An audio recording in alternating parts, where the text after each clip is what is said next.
in the Philippines, the leading products that usually is consumed by Filipinos fall on the VMS. VMS stands for vitamins, minerals, and supplements. A lot of people now are more health conscious. Unlike what others says that gyms, spa, and others, they will not be selling good thing here in the Philippines. But actually the truth is, people want rejuvenation. If you would say that this will make their lives longer, they will bite it, they will take it, they will do an opportunity to have it. I don't know if you've heard the latest news about Kim Kardashian. She said that if poops will make her age, will make the age, kumbaga parang lower or lesser, she would eat it. Diba? So the meaning here, or what we would like to see here, especially wearing my pharmacist hat, is that people want to regain their health. It's just that they don't know how. And you know what's the good thing? We are in the industry that we know how. It's just that we need to understand what they need. So now that we understand that health is really important, health is a priority, we still see people who get sick. And you know, sometimes if I would go to training, such as an experience when I went to Gensan, to CTO, when we had our sales rally in the past 2 months, a lot of people would call or would say to me, you know what, I took the product because I got sick. When I got better, then I realized I have to share the good news. It's not that I'm claiming that this product will really make you perfect and well. But you know, sometimes, when you experience the testimony, it will really change your life, right? So the key thing here is that we want to see healthier people. We want to tell people that there is something within us that we just need to activate, we need to work out. And most probably, this can help us improve and get the answer that we have been waiting for. So, with that, ayan, medyo nagkatandaan siya. Okay? Working in the pharmaceutical industry, a lot of people would like to have the quick fix. Can I just take one pill and everything will be fine? Okay? Here in the Philippines, just to give you an idea, when you have colds and flu, most people would like to take a medicine that has 5 generic contents. Something for the cold, flu, fever, because they want that all in. That's why also our favorite delicacy is halo-halo, which I hope you can try soon, because that's like a dessert that has everything. Okay? So a lot of people want a quick fix. But the problem is that magic pill available? Is that magic pill really able to help us sustain and bring back our health? Unfortunately, there's none. But you know what? Why would we depend on a magic pill when we understand that deep within us, okay, the healer is inside, okay? I would always tell this to people. Remember when we were younger, when we get wounded, without any intervention, we get better. Without doing anything, you would wake up after a week, your wound is okay. And the main answer, if we go back to the books, if we go back to the basic, there is something inside you that has been created to help rejuvenate you.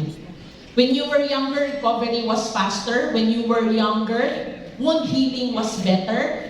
When you get sick in the evening, tomorrow morning, energy is already there, right? It is because there is something created in you. There's a network inside you, okay, that is activated when you were younger, that now when you're older, was already deactivated.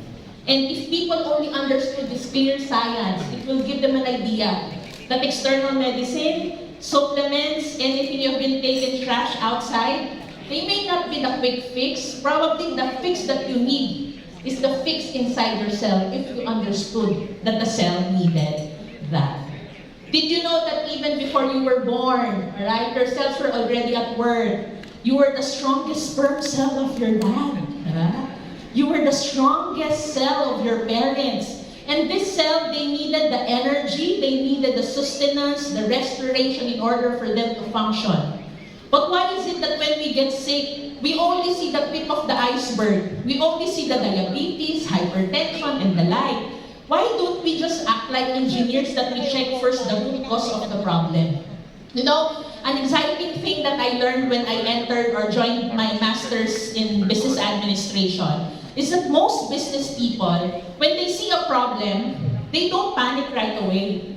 They check the root cause. And you know, if I will reiterate that into a health industry or a health aspect, we should be thinking like that. You know, when you're sick, you go to the root cause. What is the root cause? Sometimes you would say, maybe it's my liver, maybe it's my kidney, maybe it's my heart. But before it becomes a heart, let's go back to basic biology. An organ was first a tissue. A tissue was first a cell. A cell was first something that has organelles, your DNA, your nucleus, so forth and so on.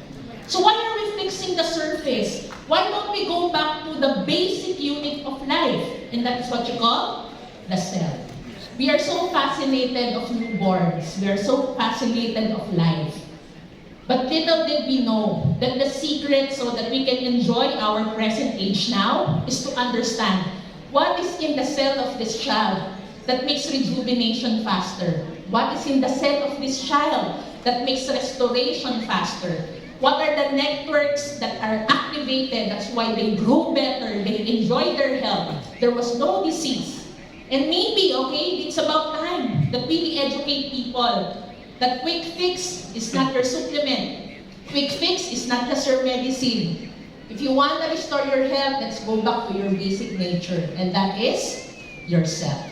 Your cell is so powerful, your cell has networks, but you have to understand also that there are factors that can make this cellular network malfunction.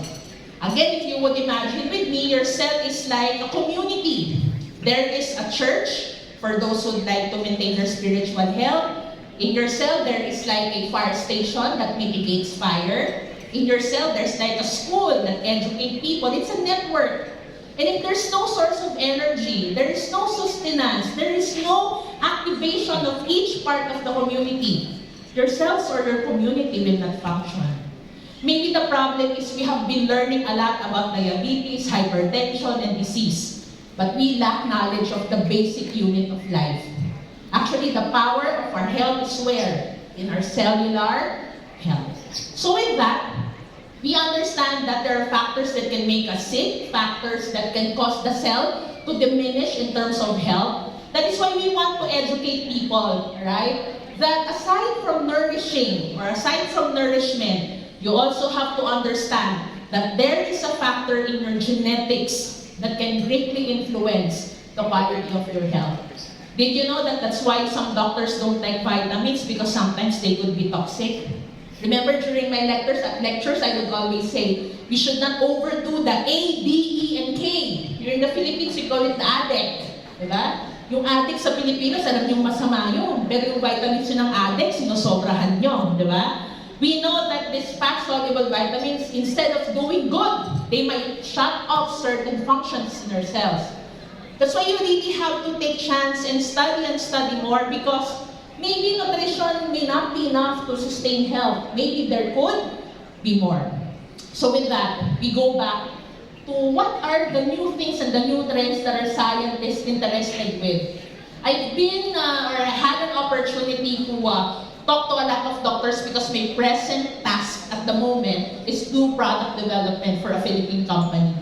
And you know what? Most doctors would tell me that they're no longer interested in synthetic medication. Why? Because it's a quick fix. That's why it's called maintenance, just to maintain. But they cannot really heal, correct? What they're interested is, what are the components of this food? What are the components of these nutrients that can turn on and turn off the cell? But you know what's the problem? When they start talking about this to pharmaceutical companies, they become threatened. Why? Because usually, the business is where? In the sickness, not in the wellness. If people will be well, who will buy the antibiotics? If people will be well, who will buy the maintenance meds? But you know why I love the advantage? Because we are in the business of helping people regain their health. One yellow pill at a time. So, we want to be healthy, we want to spend time with family, we want to see our kids grow. You know, I married late, so I'll be starting family at around 35 years old. My goal is to make sure I see my daughter graduate her master's degree. So what should I do? I should combat something, and that is aging. And since aging is inevitable, you cannot control it. Maybe let's go back to the cell. Why? Because inside your cell, there might be something that I should be turning on all the time so that I can enjoy my health. So you may not know the science, but you can feel it.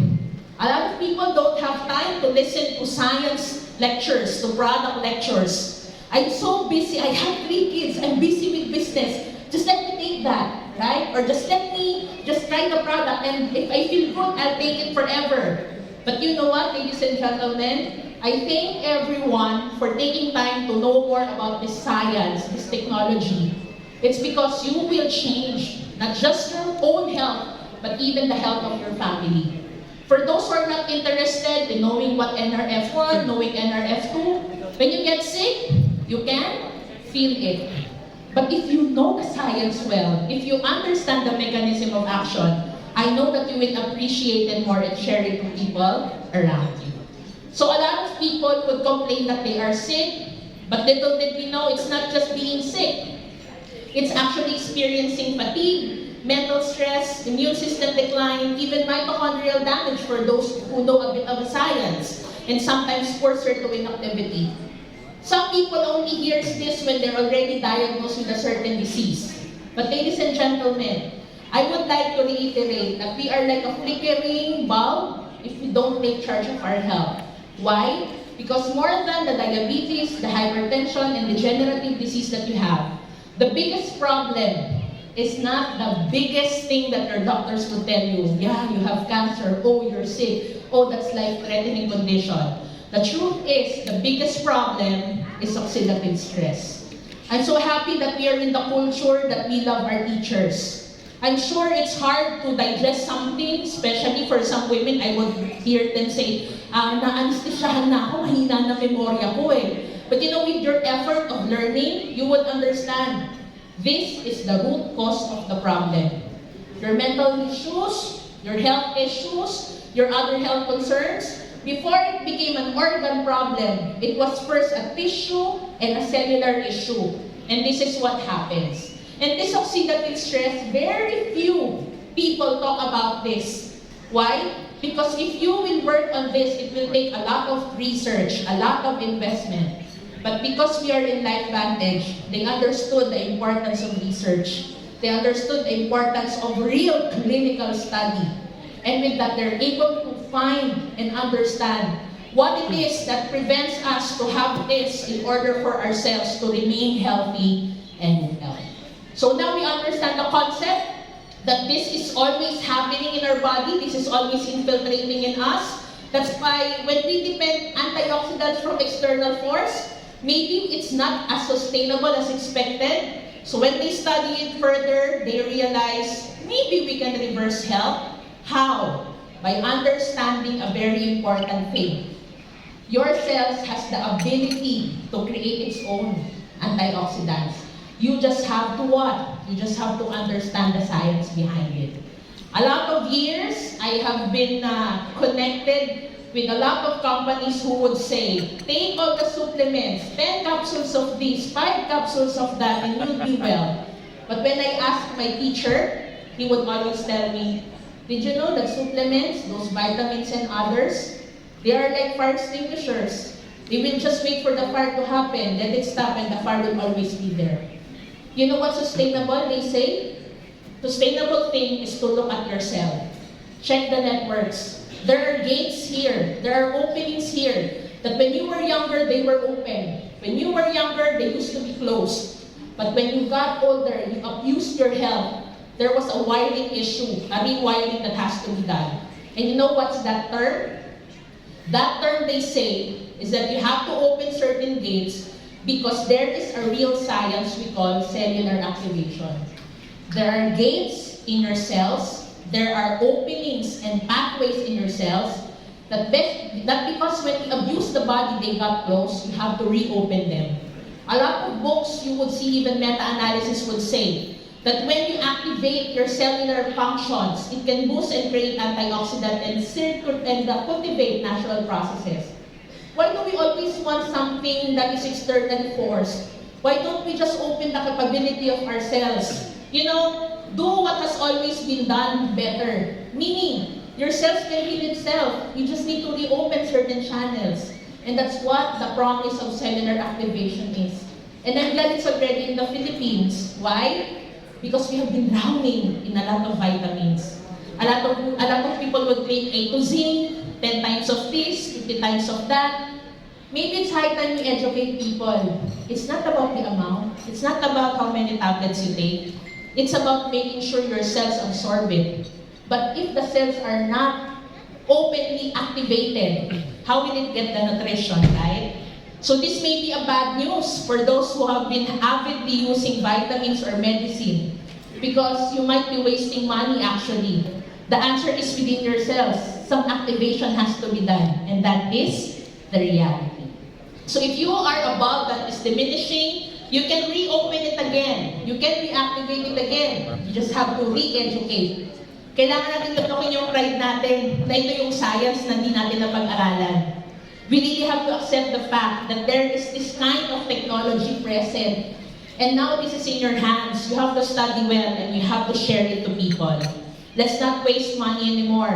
There is real science in nutrigenomics. There is a science in making sure and understanding what components of food can turn on and turn off genetic channels in your body.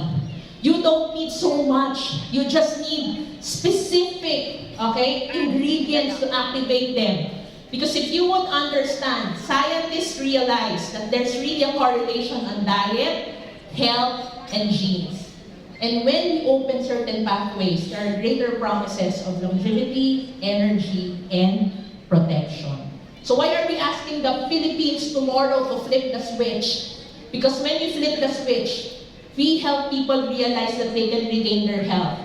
We will help people decode certain networks inside the cell that wasn't explained in your biology 101.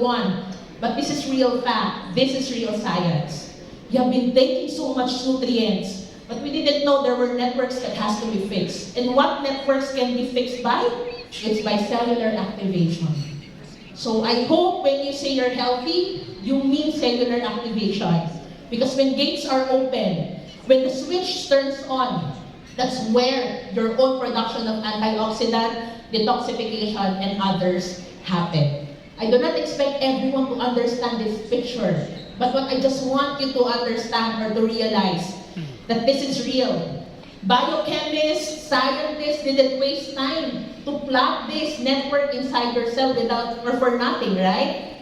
So it's up for you to learn more and understand that there are pathways in your body, networks in your body, you just need to activate them. Because when you do, that's where healing really starts or really happens. When you were a baby, the pathway was perfect.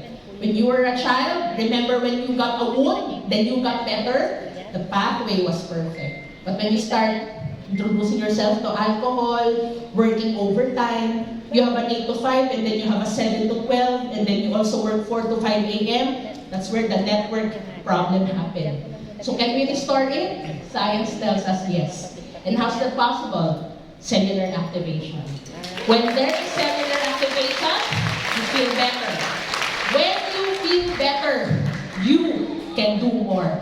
I know most of you are mothers, most of you have your internal businesses and other related activities, but why are we able to do more? Because our body is ready and our body is activated.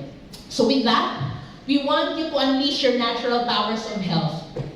I know it's an exciting opportunity in Life Vantage to change your family's financial status and others. But you know what? It's really exciting to see the 60th birthday of each and every one. It's more exciting to attend in a senior birthday rather than an 18th anniversary or 18th birthday, right? So can I get the commitment that for those who haven't reached 60, you'll invite us in your senior birthday? Sure. Why? Because we really have to enjoy the fruit of our labor. For those who have been working in the government, you are working until 65 years old, and then you get cancer 66. Where's the justice there, right? So let's bring back the power in you. Why? Because in cellular health, the power lies within you. So again, you may not know the science, but you can feel it. Rather than just feeling it, study it. Because again, I will leave you a decision. What will you choose? The left or the right? I would choose to be better. I would choose cellular activation. So with that, again, a clear picture. Will you just extinguish or will you just activate the natural activity of your cell? I want to activate. So when I say life bandage, you say activation. Life bandage. We want the Philippines to be activated. Speaking for myself as a pharmacist, I won't settle for second best. I will choose cellular activation today and forever. So again, be and have the right choice. Share this with your family. Learn a lot today. See you on our webinars next week, but just enjoy the event tomorrow. And let's get activated. Thank you very much.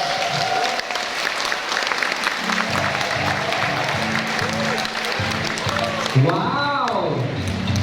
Another round of applause to Miss Jen. Are you guys activated? Yes! Well, that was an indeed in-depth explanation of how our Tri-Synergizer works. What a discovery that changed everything. Thank you.